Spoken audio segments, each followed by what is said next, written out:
अगर आपकी कुंडली में ये योग हैं तो आपको निश्चित रूप से सरकारी नौकरी मिलेगी। आपका सरकारी नौकरी के प्रति रुझान होगा। आप सरकारी नौकरी के लिए तैयारी करेंगे और वो वक्त भी आएगा जो मैं अभी आप खुद से कैलकुलेशन कर सकते हैं, वो मैं अभी आपको बताने जा रहा हूँ। उस टाइम में आपका रिजल्ट आ जाएगा। मित्रों, सरकारी नौकरी की तैयारी हमारे सभी युवा कर रहे हैं और ये देखा गया है कि काफ़ी कम सीट रहती हैं और अभ्यर्थी ज़्यादा रहते हैं। लेकिन अगर आप अपनी कुंडली को देखें और उस कुंडली में जो आपका जो नियत जब समय आएगा और उस कुंडली के जो योग हैं वो आपको उसकी तरफ लेकर जाते हैं और आप अपनी कुंडली में जब अच्छा समय देख लेते हैं और उस समय जब प्रॉपर आप तैयारी करके एग्जाम देते हैं तो आपका रिजल्ट आ जाता है। तो मित्रों, सरकारी नौकरी के लिए जो भी कुंडली के अंदर में योग पाए जाते हैं वो मैं आपको बतला रहा हूं। आप अपनी कुंडली खोल करके रख लें और उसमें आप मैच कर सकते हैं। सबसे पहले आप अपना चंद्रमा देखिए कि कहां पर है। चंद्रमा यानी कि केवल 12 हाउसेस हैं, 1 से लेकर के 12 तक, यानी कि लग्न से लेकर के द्वादश भाव तक में आपका चंद्रमा कहां पे बैठा हुआ है। और आप ये देखें कि चंद्रमा से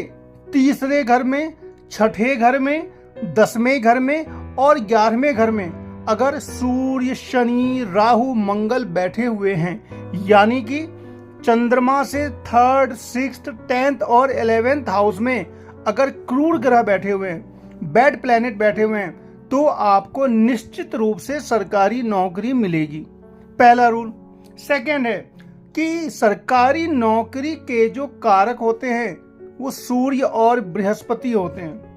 तो सूर्य और बृहस्पति अगर आपका अच्छा है, सूर्य आपका उच्च है यानी कि मेष राशि में है, सूर्य पर शुभ ग्रहों की अगर दृष्टि है यानी कि बृहस्पति की दृष्टि है, सूर्य अगर आपका ग्रहण योग में नहीं है यानी कि राहु के साथ या फिर राहु से दृष्ट नहीं है, बृहस्पति अगर अपने उच्च घर यानी कि कर्क राशि में है, बृहस्पति अगर अपने घर में है 9 नंबर या 12 नंबर में है और बृहस्पति पर भी शुभ ग्रहों की अगर दृष्टि है, तब भी आपको सरकारी नौकरी हर हाल में मिलेगी। तीसरी बात, अगर आपकी कुंडली में 9th हाउस, 10th हाउस और 11th हाउस यानी कि नवम घर, दशम और 11वां, यानी कि 9th house Lord, 10th house Lord और 11th हाउस के लॉर्ड के बीच में, यानी कि नवमेश, दशमेश और एकादशेश के बीच में किसी भी प्रकार का अगर संबंध बना हुआ है, या तो तीनों एक साथ बैठे हैं या तीनों एक दूसरे को कहीं ना कहीं से देख रहे हैं, या फिर इन तीनों के बीच में एक दूसरे के घर में बैठने वाला संबंध है, यानी कि 9th हाउस का लॉर्ड 10th के घर में बैठा हुआ है, 10th वाला 9th के घर में बैठा हुआ है, या फिर 9th, 10th और 11th हाउस के जो लॉर्ड है वो तीनों एक साथ बैठे हुए हैं, यानी कि किसी न किसी प्रकार से अगर 9, 10, 11 भाव का आपस में संबंध आपकी कुंडली में है तो निश्चित रूप से आपको सरकारी नौकरी मिलेगी। इसके बाद सरकारी नौकरी तभी मिलती है जब हमारा जो दशम भाव है और पंचम भाव है और छठा भाव है वो मजबूत रहे, यानी कि रिजल्ट प्राप्ति का जो भाव है वो 10वां है और छठा भाव जो होता है उससे भी नौकरी के बारे में पता किया जाता है। तो 10th हाउस और 6th हाउस के बीच में या तो किसी न किसी प्रकार का संबंध हो या फिर दोनों ही मजबूत हों। इसके साथ अगर आपकी कुंडली में पंच महापुरुष योग लगा हुआ है, बुध आदित्य योग लगा हुआ है, गज केसरी योग लगा हुआ है, ये 3 बस प्रॉपर योग बतलाए हैं मैंने। योग बहुत सारे होते हैं, हजारों योग होते हैं, लेकिन कुछ योग ऐसे, अमल योग होता है, लेकिन 3 योग ऐसे होते हैं जो आपको इमीडिएट अपनी कुंडली के अंदर में दिख जाएंगे। अगर आपका सूर्य और बुध एक साथ है, बुधादित्य योग होगा। अगर आपकी कुंडली में गज केसरी योग है यानी कि चंद्रमा से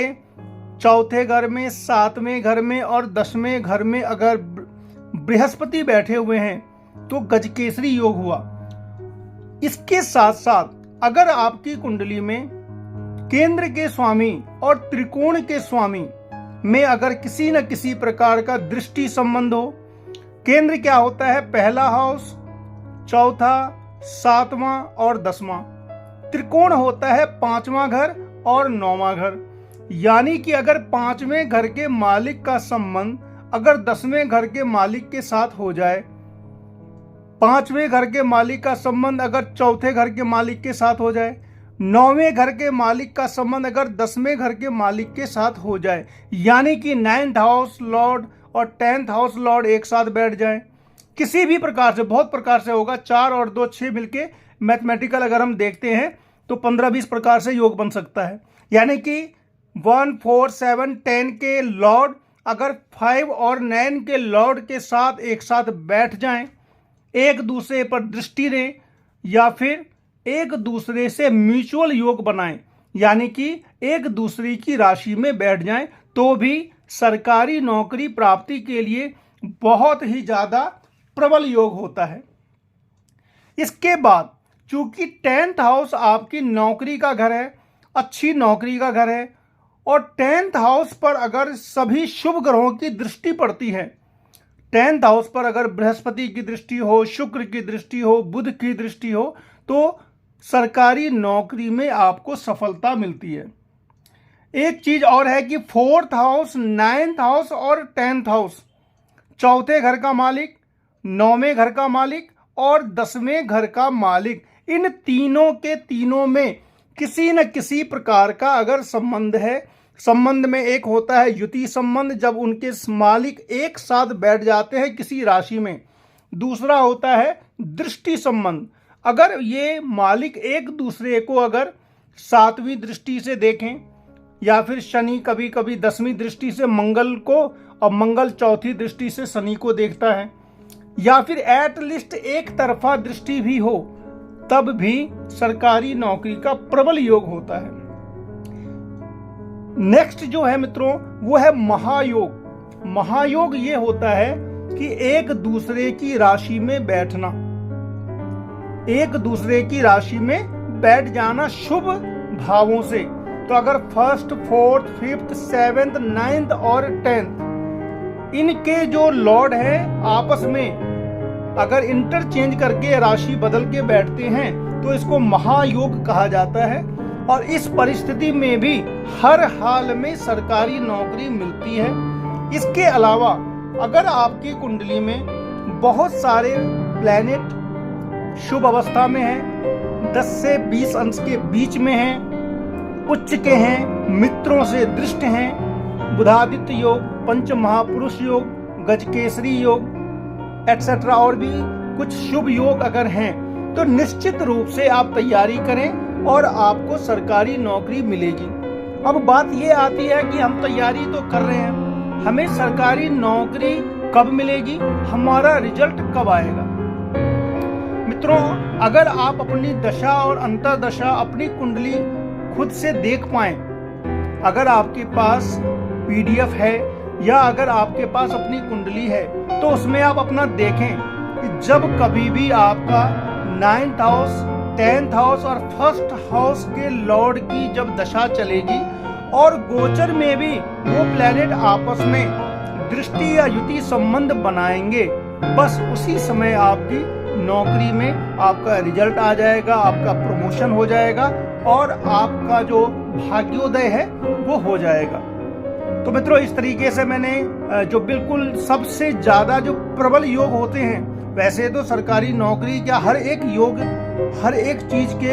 हजारों योग हैं, लेकिन जो सबसे जो प्रबलता है जिन योगों के बारे में, वो मैंने आप लोगों को बतलाया, जो ऊपर से ही